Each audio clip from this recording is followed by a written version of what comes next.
Sir మీ విషయంలో చూస్తే ఎవరితో కాంట్రవర్సీ ఉండదు, ఎవరితో గొడవ పెట్టుకోరు కదా. మరి ఒక హీరోయిన్‌తో ఏంటి ఆల్మోస్ట్ 10 సంవత్సరాలు మాట్లాడకుండా 10 హిట్లు కొట్టారంట. అయ్యో, ఎవరా హీరోయిన్? విజయశాంతి. విజయశాంతి గారు మీరా? మాట్లాడుకోదా? మాట్లాడుకోలేదు. ఎన్ని సంవత్సరాలు? ఈ రోజు ఆలోచిస్తే ఆల్మోస్ట్ 10 years. ఈ రోజు తిరిగి ఆలోచిస్తే ఎందుకు గొడవ పడ్డాం కూడా తెలియదు, మర్చిపోయాను నేను. బట్ ఆ తర్వాత మళ్ళీ కలిసి మాట్లాడుకున్నాం. బట్ ఎక్కడో మధ్యలో ఒక 2-3 తమిళ సినిమాలు, 2-3 తెలుగు సినిమాలు అయిపోయినాయి. మళ్ళీ కలిసి మాట్లాడుకునే టయానికి తను she became a super star, lady super star అంతా అయిపోయింది. ఓకే. అండ్ నేను బిజీగా నా సైడ్ బిజీగా ఉన్నాను. ఆ తర్వాత చాలా సందర్భాలు వచ్చాయి నాకు విజయశాంతి సినిమాలో యాక్ట్ చేయడం.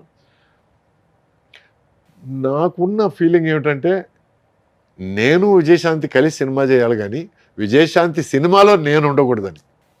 మీకు అర్థమైందా? అర్థమైంది. ఎందుకంటే అప్పటికి తన సినిమాలో హీరోలది చాలా చిన్న పాత్ర అయిపోయింది.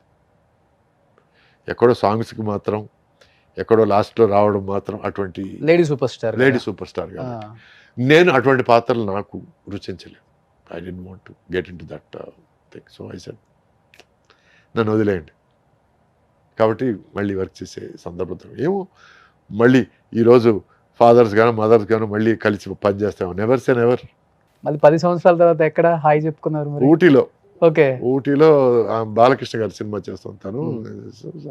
సో మా మేకప్ మ్యాన్ కలిసి మాట్లాడుకుంటుంటే నేను తన మేకప్ మ్యాన్ కలవడానికి వచ్చాను. అప్పుడు ఆ టైంలో తను గట్టిగా పిలిచింది. అంటే సురేష్ గారి మేకప్ మ్యాన్తో మాట్లాడుతున్నాను. తను కన్వే చేశాడు. సురేష్ గారు వచ్చారని తను అడిగింది. అప్పుడు నేను తిరిగి చూడడం జరిగింది.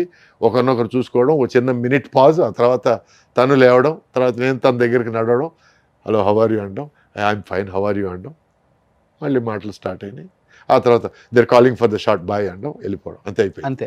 సో ఇద్దరు విషయాల్లో చూశాను. ఒకటి చిరంజీవి గారు, రాధిక గారు కూడా మాట్లాడుకోకుండా చాలా హిట్లు కొట్టారు.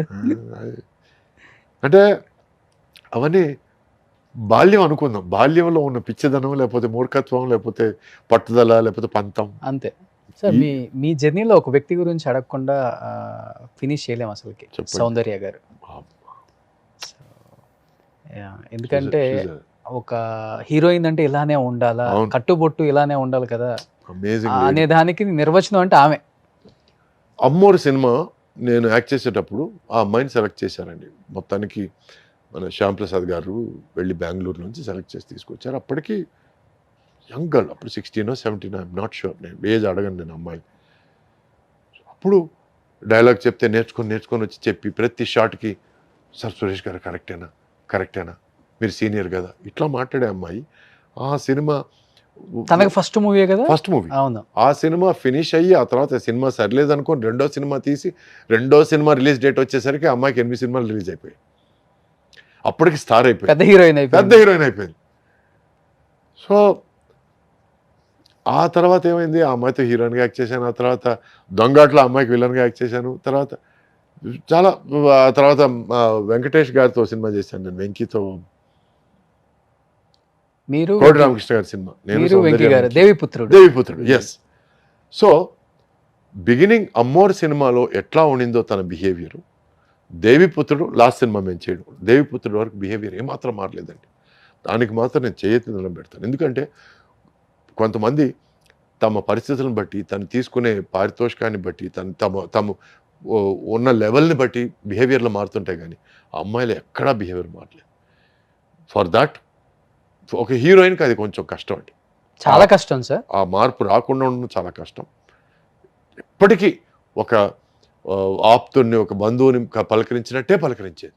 సురేష్ గారు బాగున్నారండి, ఇంట్లో అందరూ బాగున్నారండి, ఇట్లాగే మాట్లాడేది. So I really love that attitude. So అందుకే I always had huge respect. ఆమెలో మీకు నచ్చిన ఒక మంచి క్వాలిటీ అంటే ఆఫ్ స్క్రీన్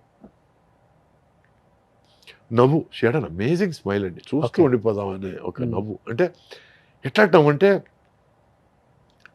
ఒక పక్కింటి పిల్ల, లేకపోతే ఓ పల్లెటూరులో ఒక అందమైన అమ్మాయిని చూస్తే అరే ఈ కట్టుబొట్టు బాగుంది, ముచ్చటేసే ఒక నవ్వు అండి. వేరే ఏ ఐడియా రాని ఒక నవ్వు. అంటే ముచ్చట వేస్తుంది చూడండి కొంతమంది. అవునవును. ఆ ముచ్చటే ఫీల్ అయ్యాను. She had amazing smile and she had dancing ice. Dancing ice అంటే కళ్ళు ఆల్వేస్ యాక్టివ్ అలైవ్. సో అప్పుడప్పుడు మాట్లాడేవాడిని, హలో హలో నేను ఇక్కడే ఉన్నాను, నన్ను చూసి మాట్లాడేది. ఎందుకంటే మాట్లాడితే అట్లా అనేది తను ఇక్కడ ఉన్నా నన్ను చూసి మాట్లాడనేవాడిని. So she had that enthusiasm for life, she loved life. తన యాక్టింగ్ లో కూడా అంతే, అవును, ఏదో అసలుకి ఇంట్లో జరిగిన సిచ్యువేషన్స్ లాగే లైవ్లీగా ఉంటాయి. సో అంత లవ్ ఫర్ లైఫ్ ఉన్న ఒక మనిషి లైఫ్ పోయిందంటే ఐ ఫెల్ట్ రియలీ బ్యాడ్. నా జీవితంలో 2 సార్లు ఏడ్చానండి నేను.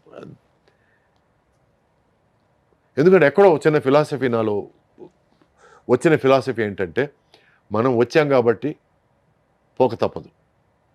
సో ఇక్కడ మన స్కిన్, బోన్స్, ఫ్లెష్ చచ్చిపోయినా కూడా ఆత్మ చావదు. ఆత్మ ఇంకో చోటకి వెళ్ళి ఇంకొక ప్లేస్లో పుట్టి ఇంకొక జీవితం స్టార్ట్ అవుతుంది అనే ఫిలాసఫీకి వచ్చేసాను నేను. సో నా తాతగారు పోయినా, మా పెద్దమ్మ పోయినా, అత్తగారు పోయినా, అత్తయ్య మా ఫాదర్ సిస్టర్ పోయినా, మా ఫాదర్ పోయినా నేను కన్నీళ్ళు వదలలేదు. Because better life, they are going to another, అవును, ఇంకొక అధ్యాయం, ఇంకొక చాప్టర్ వాళ్ళ లైఫ్లో స్టార్ట్ చేయబోతున్నారు అనే ఫీలింగ్.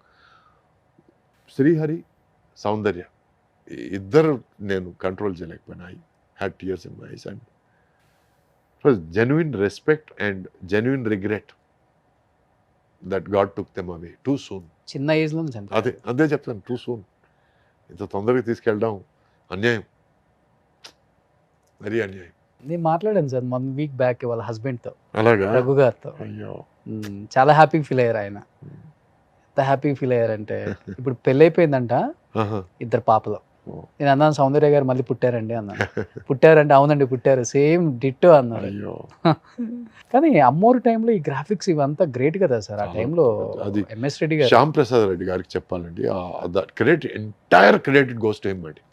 ఒక సినిమా తీయడం, ఆ సినిమా బాగాలేదనుకొని మళ్ళీ తీయడం, సో ఆ పంతం కానీ ఆ పట్టుదల కానీ శ్యామ్ ప్రసాద్ రెడ్డి గారికి hats off to him. Ammoru credit ఆయనదేనండి.